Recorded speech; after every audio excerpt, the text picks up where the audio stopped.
క్రీస్తునందు ప్రియమైన ప్రేమధార టీవీ వీక్షకులకు మన రక్షకుడును ప్రభువైన యేసు క్రీస్తు ఘనమైన నామంలో శుభములు తెలియజేస్తున్నాం.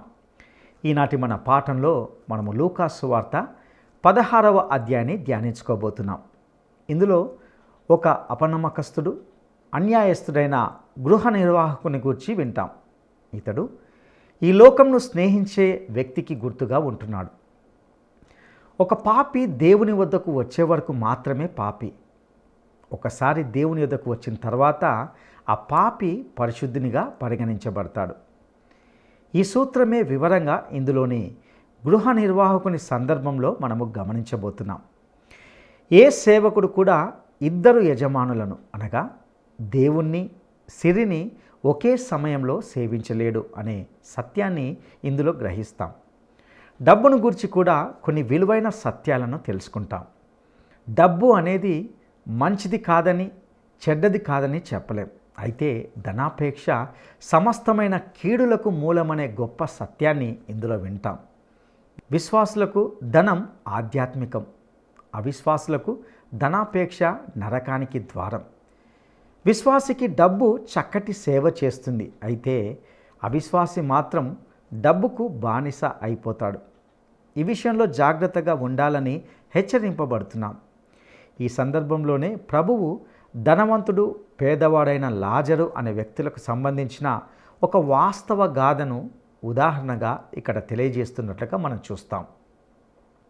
ఈ ఇద్దరి జీవితాల నుండి ఎన్నో శ్రేష్టమైన ఆధ్యాత్మిక సత్యాలను మనం నేర్చుకోబోతున్నాం. పరలోకము, నరకము అనే వాటిని గూర్చి ఈ పాఠంలో మనం వినబోతున్నాం. ఇక సందేశాన్ని వినడానికి మనము సిద్ధపడదామా? ప్రియ సోదరీ సోదరులారా, గత పాఠంలో పెద్ద కుమారుణ్ణి గురించి చెప్పుకున్నాము గదూ. అతడెప్పుడూ సణుగుతూనే ఉంటాడు. సంతోషంతో సేవ చెయ్యలేడు. తమ్ముడు తిరిగి వచ్చాడనే సంతోషం అతనికి లేదు. ఇతడు ఇంట్లోనే ఉండి తప్పిపోయిన పెద్ద కుమారుడు. చిన్న కుమారుడు వచ్చినందుకు తండ్రి విందు చేస్తుంటే దానికి ఎంతో కోపడుతున్నాడు.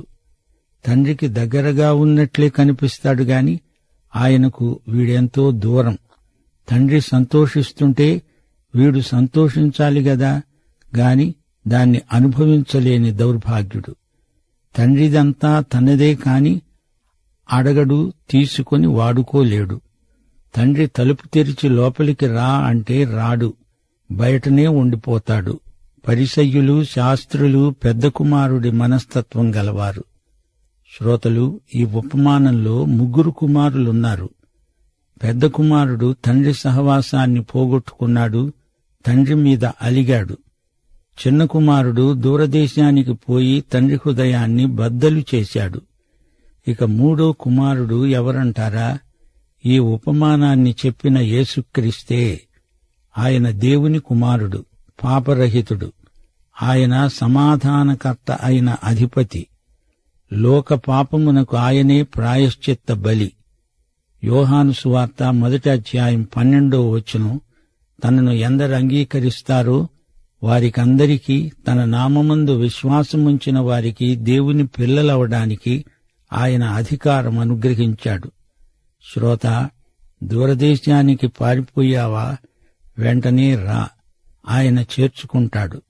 పెద్ద కొడుకులాగా సహవాసాన్ని కోల్పోయావా? నీకు తండ్రి తలుపు తెరిచాడు, రా. శ్రోతలు, 16వ అధ్యాయం ఇప్పుడు మనం అధ్యయనం చేస్తాము. మొదట అపనమ్మకస్తుడు, అన్యాయస్తుడు అయిన గృహ నిర్వాహకుడి ఉపమానం. ఇతడు లోకమర్యాదను అనుసరించి పనిచేస్తాడు. లోకము తన వారిని స్నేహిస్తుంది. ఆ విధంగా యజమానికి నష్టం కలిగింది. తాను లబ్ధి పొందాలని చూచే గృహ నిర్వాహకుడు. ఈ లోక వ్యవహారం దొరికే వరకు దొర, దొరికితే దొంగ. కాని దేవుని విధానం వేరు. దొరికే వరకు దొంగ దొంగే. దేవునికి దొరికితే దొర అవుతాడు. అనగా దేవుని దగ్గరికి వచ్చే వరకు పాపి, వచ్చాక మాత్రమే పరిశుద్ధుడవుతాడు. ఇదే సత్యం ఈ గృహ నిర్వాహకుని ఉపమానంలో ఉపదేశించబడింది. లూకాసు వార్త 16వ అధ్యాయం 1వ వచనం నుండి, ఒక ధనవంతుని వద్ద గృహ నిర్వాహకుడున్నాడు. వాడు అతని ఆస్తి పాడు చేస్తున్నాడని అతని వద్ద వాని మీద నేరము మోపబడగా అతడు వాణ్ణి పిలిపించి అన్నాడు, నిన్ను గూర్చి నేను వింటున్న ఈ మాట ఏమిటి? నీ గృహ నిర్వాహకత్వపు లెక్క అప్పగించు. నీవు ఇక మీదట గృహ నిర్వాహకుడవై ఉండడానికి వల్ల కాదు. ఆ గృహ నిర్వాహకుడు తనలో తాను అనుకున్నాడు, నా యజమానుడు ఈ గృహ నిర్వాహకత్వపు పనిలో నుండి నన్ను తీసివేస్తాడు గనుక నేనేమి చేసేది? తవ్వలేను, భిక్షమెత్తడానికి సిగ్గేస్తుంది. నన్ను ఈ గృహ నిర్వాహకత్వపు పని నుండి తొలగించేటప్పుడు వారు నన్ను తమ ఇండ్లలోనికి చేర్చుకునేటట్లు ఏమి చెయ్యాలో నాకు తెలుసు. అతడు తన యజమాని రుణస్థులలో ఒక్కొక్కణ్ణి పిలిపించి, నీ యజమానికి ఎంత అచ్చి ఉన్నావు అని మొదట వాణ్ణి అడిగాడు. వాడు 100 మణుగుల నూనె అని చెప్పగా, నీవు నీ చీటీ తీసుకుని త్వరగా కూర్చుండి 50 మణుగులు అని రాసుకో అని వానితో అన్నాడు. తరువాత వాడు నీవు ఎంత అచ్చి ఉన్నావు అని మరొకణ్ణి అడుగగా, వాడు 100 తూముల గోధుమలు అని చెప్పినప్పుడు వానితో, నీవు నీ చీటీ తీసుకొని 80 తూములు అని రాసుకో అని చెప్పాడు.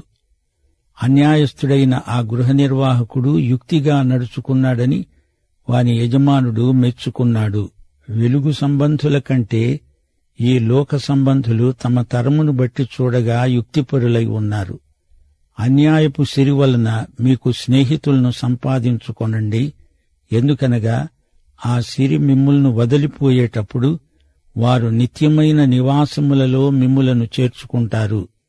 మిక్కిలి కొంచెములో నమ్మకముగా ఉండేవాడు ఎక్కువలోనూ నమ్మకముగా ఉంటాడు. మిక్కిలి కొంచెములో అన్యాయంగా ఉండేవాడు ఎక్కువలోనూ అన్యాయంగా ఉంటాడు. కాబట్టి మీరు అన్యాయపు సిరి విషయములో నమ్మకముగా ఉండని ఎడల సత్యమైన ధనమును ఎవడు మీ వశం చేస్తాడు? మీరు పరుల సొమ్ము విషయంలో నమ్మకంగా ఉండని ఎడల మీ సొంతమైనది ఎవడు మీకిస్తాడు? ఏ సేవకుడు 2 యజమానులను సేవించలేడు. వాడు ఒకణ్ణి ద్వేషించి ఒకణ్ణి ప్రేమిస్తాడు, లేదా ఒకణ్ణి అనుసరించి ఒకణ్ణి తృణీకరిస్తాడు. మీరు దేవుణ్ణి సిరిని సేవించలేరు. ప్రియశ్రోతలు, గృహ నిర్వాహకుడు ఎలా ఉండాలి? 1 కొరింథీ 4:2 పౌలన్నాడు, గృహ నిర్వాహకులలో ప్రతివాడు నమ్మకమైన వాడై ఉండడం ఆవశ్యకం. ఈ ఉపమానంలోని గృహ నిర్వాహకుడు నమ్మదగినవాడు కాడు. యజమానికి లెక్క అప్పగించాల్సిన రోజు వచ్చింది. అతని అవినీతి అంతా బయటపడింది. ఉద్యోగం కాస్తా ఊడింది. అప్పుడతడు ఒక యుక్తి పన్నాడు. తన పదవిని నిలువబెట్టుకోవడానికి ఒక వ్యూహం రచించాడు, యోచించాడు. బెచ్చమెత్తడానికి అతనికి సిగ్గుట, కాని మోసం చేయడానికి, దొంగతనం చేయడానికి మటుకు సిగ్గులేదు. ఇలాంటి వారు క్రైస్తవ సంస్థలలో కూడా కొందరున్నారు. లోక ప్రమాణాన్ని బట్టి ఇతడు తెలివైనవాడు. రుణస్థులను తనకిష్టమొచ్చినంత క్షమించేస్తున్నాడు. ఈ విధంగా వారి ప్రాపకం సంపాదించుకుంటున్నాడు.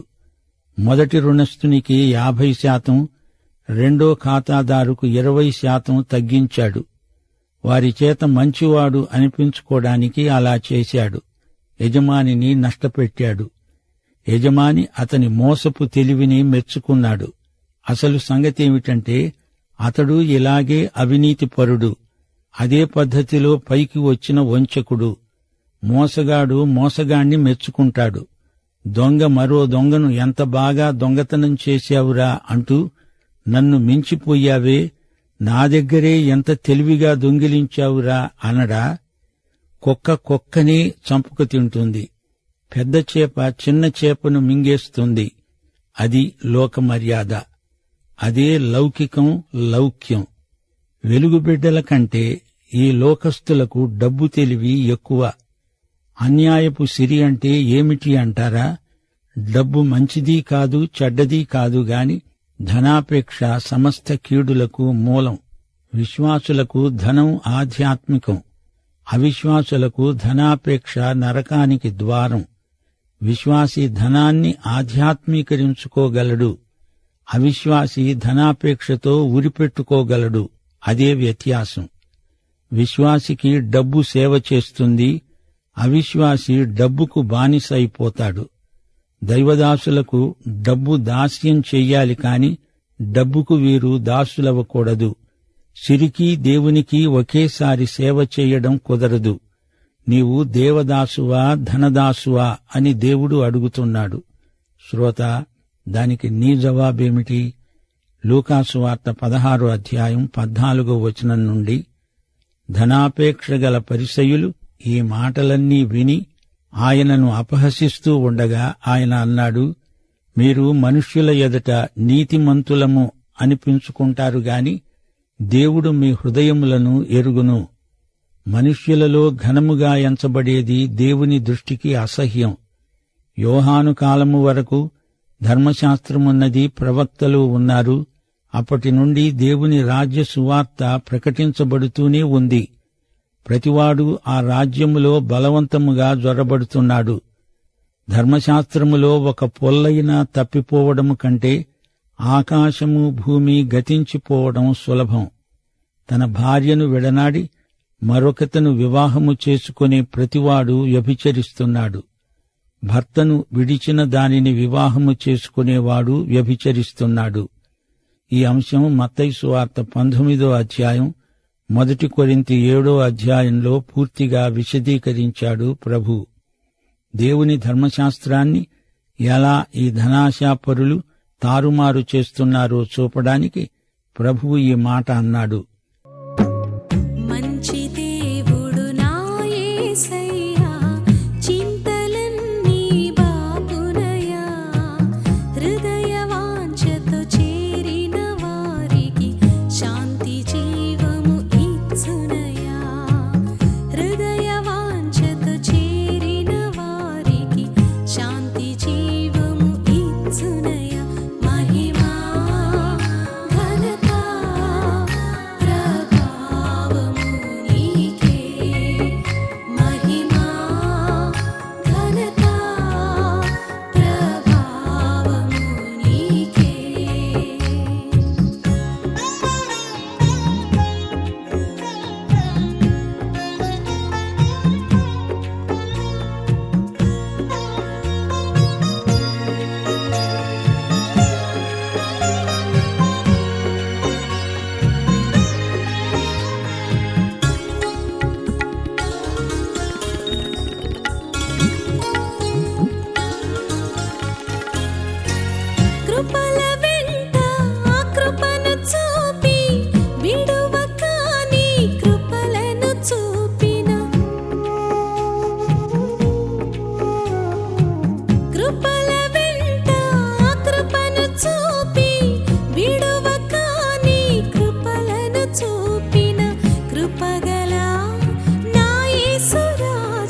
ఇప్పుడు ధనవంతుడు లాజరు ఉపమానాన్ని ప్రభువు ఉపదేశిస్తున్నాడు.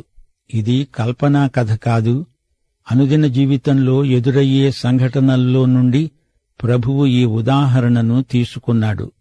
పైగా పేరు చెప్పి లాజరు అనే వ్యక్తిని గురించి మాట్లాడుతున్నాడు అంటే ఇది వాస్తవ గాథ అని మనం గ్రహించాలి. 19వ వచనం నుండి, ధనవంతుడొకడున్నాడు.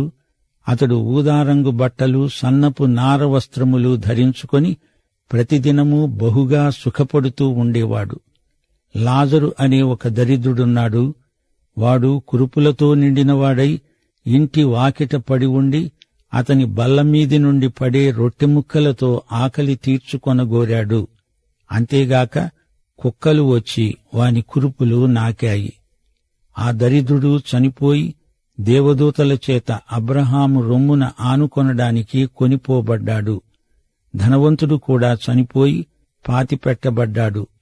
అప్పుడతడు పాతాళములో బాధపడుతూ కన్నులెత్తి దూరము నుండి అబ్రహామును, అతని రొమ్మున ఆనుకొని ఉన్న లాజరును చూచి కేకలు వేసి చెప్పాడు, తండ్రివైన అబ్రహామా, నాయందు కనికరపడి తన వేలి కొనను నీళ్లలో ముంచి నా నాలుకను చల్లార్చడానికి లాజరును పంపు. నేను ఈ అగ్నిజ్వాలలో యాతన పడుతున్నాను. అందుకు అబ్రహాం అన్నాడు, కుమారుడా, నీవు నీ జీవితకాలమందు నీకిష్టమైనట్లు సుఖమనుభవించావు. అలాగే లాజరు కష్టము అనుభవించాడని జ్ఞాపకం చేసుకో. ఇప్పుడైతే అతడిక్కడ నెమ్మది పొందుతున్నాడు, నీవు యాతన పడుతున్నావు. అంతేకాక ఇక్కడి నుండి మీ వద్దకు దాటగోరేవాడు దాటిపోజాలకుండా, అక్కడి వారు మా వద్దకు దాటి రాకుండా మాకు మీకు మధ్య మహా అగాధము ఉంచబడి ఉన్నది. అప్పుడతడన్నాడు, తండ్రి, అలాగైతే నాకు 5 సహోదరులున్నారు. వారు ఈ వేదనకరమైన స్థలానికి రాకుండా వారికి సాక్ష్యమివ్వడానికి నా తండ్రి ఇంటికి వారిని పంపాలని నిన్ను వేడుకుంటున్నాను. అందుకు అబ్రహాం అన్నాడు, వారి వద్ద మోషే ప్రవక్తలు ఉన్నారు, వారి మాటలు వినాలి. అతడన్నాడు, తండ్రివైన అబ్రహామా, అలాగు అనవద్దు. మృతులలో నుండి ఒకడు వారి వద్దకు వెళ్లిన ఎడల వారు మారుమనస్సు పొందుతారు. అందుకు అతడన్నాడు, మోషే ప్రవక్తలు చెప్పిన మాటలు వారు వినని ఎడల మృతులలో నుండి ఒకడు లేచినా వారు నమ్మరు. ప్రియశ్రోతలు, వింటున్నారా? ధనికుడు నిర్దేవుడు. అతడు దేవుడు లేకుండా బతికాడు, దేవుడు లేకుండానే చచ్చాడు. చనిపోయిన తరువాత మనమైతే ఏమీ చెప్పలేము. మరణానికి అదృశ్యలోకానికి మధ్య దట్టమైన తెర ఉంది గనుక అవతల ఏముందో మనకు కనపడదు. గాని ప్రభువుకు అదేమిటో బాగా తెలుసు గనుక చనిపోయిన తరువాత జరిగిందంతా ఆయన మామూలు మాటల్లోనే చెప్పేస్తున్నాడు. మరణానికి అవతల ఏముందో అధికారపూర్వకంగా చెప్పగలవారెవరు? ప్రభువైన యేసు, ఇడుగో ఈ లాజరు, పరమార్థ జ్ఞాని అయిన యోహాను, 3వ ఆకాశానికి ఎత్తబడిన అపోస్తలుడైన పౌలు. సరే, ధనికుడు, లాజరు, వీరి మధ్య ఎంతో అంతస్తు భేదముంది. అతడు మహాధనవంతుడు, ఇతడు కటికి దరిద్రుడు. ధనికుడు, దరిద్రుడు సహపంక్తి భోజనం చేయడం అనేది ఎన్నటికీ జరగదు. అతడు తిని పారేసింది దరిద్రుడి భోజనం. బల్ల కింద పడిన రొట్టె తుంపులు తిని బ్రతుకుతున్నాడు. లాజరు గాయాలను కుక్కలు వచ్చి నాకుతాయి. ధనవంతుడు పేరు ప్రతిష్టలు గలవాడు, లాజరు అనామకుడు. ఐశ్వర్యం, దారిద్ర్యం, ధనవంతుడి చుట్టూ జనం పోగవుతారు. లాజరు సంగతి ఎవరూ పట్టించుకోరు. అతని బతుకు కుక్కల పాలే అని అతణ్ణి వదిలేసి ఊరుకున్నారు. యేసు ప్రభువు మరణద్వారాన్ని తెరిచి మనకు చూపుతున్నాడు. బీద లాజరు చనిపోతే అతని శవానికి అంత్యక్రియలు కూడా చేసేవారెవరూ లేరు. అతని శవాన్ని అవతల ఎత్తిపడేశారు, గెహన్నా లోయలో పడేశారు. అది చెత్త చెదారం దహించే స్థలం. దిక్కులేని వారిని అక్కడే విసిరి పారేస్తారు. కసువు ఊడ్చినట్లు అవతలకు నెట్టి పడేశారు. మరణమనే ద్వారాన్ని లాజరు దాటిన క్షణమే అతణ్ణి ఘనంగా సన్మానపూర్వకంగా తీసుకువెళ్లడానికి దేవదూతలు సిద్ధంగా ఉన్నారు. లాజరుకు ఎంతో గౌరవం. అతడు వెళ్లి హాయిగా అబ్రహాము వక్షస్థలమందు ఆనుకొని ఉన్నాడు. ధనికుడు కూడా చనిపోయాడు. అతనికి ఇక్కడ ఘనంగా సమాధి కార్యక్రమం జరిగించారు. బోధకుడు అని ఉంటాడు, మన ప్రియ ధనికుడు పరలోకానికి వెళ్ళాడు. కాని అతడు పరలోకానికి వెళ్లలేదు, నరకానికి పాతాళానికి వెళ్ళాడు. దేవుడు లేకుండా చనిపోయిన వారు యాతనా స్థలానికి వెడతారు. అక్కడ వారికి చైతన్యం ఉంటుంది. యాతన అక్షరాలా అనుభవిస్తారు. చనిపోయాక శరీరం పోతుంది గాని ఆత్మ ఉంటుంది.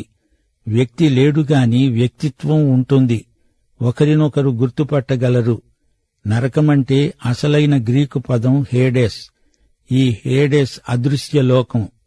ప్రకటన గ్రంథం 20వ అధ్యాయం 10వ వచనం వరకు ఈ హేడెస్ మూయబడి ఉంది. నరకంలో ప్రథమ పౌరులెవరు? అక్కడ క్రూరమృగము, అబద్ధ ప్రవక్త ఉన్నారు. వారు యుగయుగములు రాత్రింబగళ్లు బాధించబడతారు. అది అగ్నిగంధకముల గుండం. అంత్యక్రీస్తు, అబద్ధ ప్రవక్త హేడస్సులో ప్రథమ పౌరులు. ధనికుడు, లాజరు ఇద్దరూ ఒకే మరణద్వారాన్ని దాటారు. అదృశ్యలోకంలో అడుగుపెట్టారు. ప్రియశ్రోత, వింటున్నావా? మరణం ఎడబాటు, మరణానంతర జీవితం ఉంది. ఆదాము నిషిద్ధ ఫలం తిని చనిపోయాడు. భౌతికంగా అతని శరీరం 900 సంవత్సరాలకు చనిపోయింది. అయితే పండు తిన్న ఘడియలోనే వారికి దేవుని నుండి ఎడబాటు కలిగింది. యోహాను సువార్త 11వ అధ్యాయం 25, 26 వచనాలు. యేసు అన్నాడు, పునరుత్థానము జీవము నేనే. నాయందు విశ్వాసముంచేవాడు చనిపోయినా బ్రతుకుతాడు. బ్రతికి నాయందు విశ్వాసముంచేవాడు ఎన్నటికీ చనిపోడు. పాపము అనేది మనలను దేవుని నుండి వేరు చేస్తుంది. భౌతికంగా బ్రతికి ఉండగానే ఆధ్యాత్మికంగా మనిషి చనిపోయిన వాడవుతున్నాడు. ఎఫెసీ పత్రిక 2వ అధ్యాయం 1వ వచనం, పాపముల చేత అపరాధముల చేత మనిషి చచ్చిన స్థితిలో ఉన్నాడు. అలాంటి మనలను యేసు తనతో కూడా లేపాడు. దేవునికి స్తోత్రం. ప్రియ శ్రోత, నీవు క్రీస్తుతో కూడా తిరిగి లేచావా? పునరుత్థానం ఎప్పుడో కాదు, ఇప్పుడే నీలో ప్రవర్తిల్లాలి. చచ్చిన వారిని బ్రతికించడానికే యేసు ప్రభువు ఈ లోకానికి వచ్చాడు. మొదటి మరణం తర్వాత రెండో మరణమున్నది. అది ఆధ్యాత్మిక మరణం. అది దేవుని నుండి శాశ్వతమైన ఎడబాటు. ఆత్మ శరీరాన్ని విడిచినప్పుడు శరీరానికి అది భౌతిక మరణం. ఆదికాండం 3వ అధ్యాయం 19వ వచనం దీన్ని గురించే అన్నది, నీవు నేలకు తిరిగి చేరే వరకు నీ ముఖపు చెమట కార్చి ఆహారం తింటావు. ఏలయనగా నేల నుండి తీయబడ్డావు, నీవు మన్నే గనుక తిరిగి మన్నే అయిపోతావు. శరీరం మన్నైపోతుంది. మరణమంటే శరీరానికి ఆత్మకు మధ్య ఎడబాటు, షయోల్ లేక హేడెస్. ఇది 2 విభాగాలు. పరదైసు, దీనిని ఈ వాక్య భాగంలో అబ్రహాము వక్షస్థలమని పేర్కొనడం జరిగింది. ఇక రెండోది యాతనా స్థలం.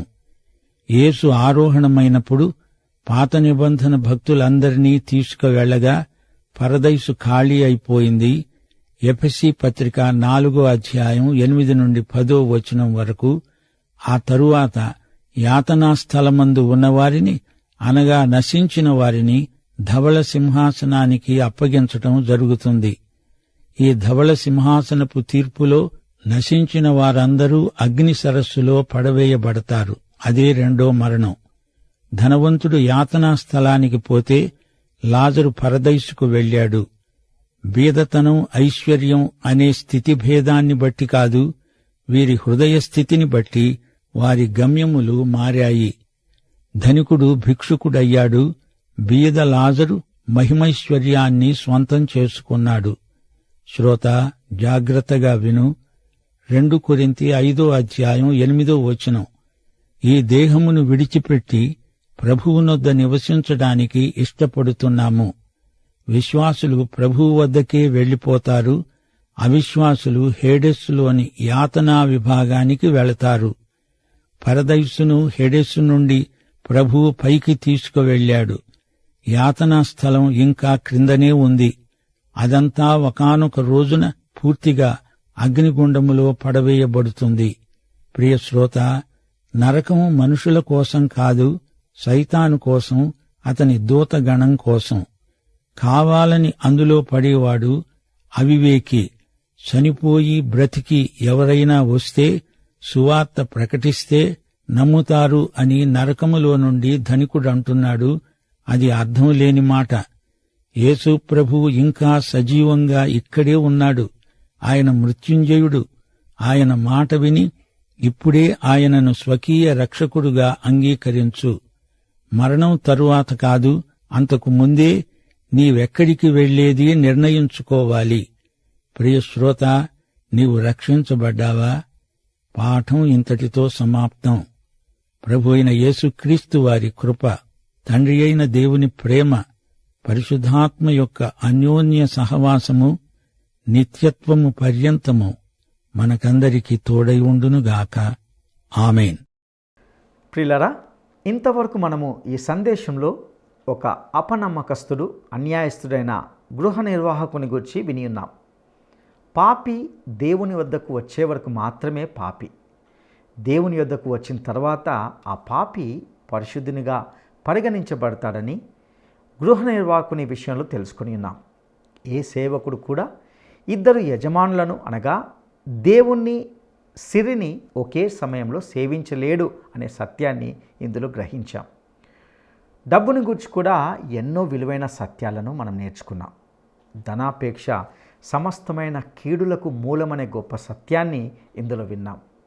అదేవిధంగా ధనవంతుడు, పేదవాడైన లాజరు అనే వ్యక్తులకు సంబంధించిన ఒక వాస్తవ గాథను ఉదాహరణగా ఇక్కడ విని ఉన్నాం. ఇద్దరి జీవితాల నుండి పరలోకము, నరకము అనే అంశాలను గురించి ఈ పాఠంలో క్షుణ్ణంగా తెలుసుకున్నాం. ధనవంతుడు ఈ లోకంలో దేవుడు లేకుండానే బ్రతికాడు, దేవుడు లేకుండానే చనిపోయాడు. ఇది ఎంతో బాధాకరమైన విషయం. మరణం అనగా ఎడబాటు అని విన్నాం. ప్రియ సహోదరుడా, సహోదరి, పాపము దేవుని నుండి మనిషిని వేరు చేస్తుంది. మరణము తర్వాత జీవితం అనేది ఉంటున్నది. మరణం తర్వాత జీవితం ఏమిటో అనగా మరణము అవతల ఏమి ఉన్నదో చెప్పగలిగిన వాడు యేసు ప్రభువు మాత్రమే. యేసు ఇలా అన్నాడు, పునరుత్థానమును జీవమును నేనే, నాయందు విశ్వాసముంచువాడు చనిపోయినను బ్రతుకుతాడు. వాస్తవానికి మానవుడు స్వతహాగా పాపి. పాపముల చేత, అపరాధముల చేత చచ్చిన స్థితిలో మనమందరం ఉంటున్నాం. అయితే క్రీస్తు మనలను ఆధ్యాత్మికంగా బ్రతికిస్తాడు. ఇట్టి గొప్ప శుభవార్తను విని ఆశీర్వదించబడగలరని నమ్ముచున్నాం. అటు కృప దేవుడు మీకు దయచేయునుగాక. దైవాశీస్సులు.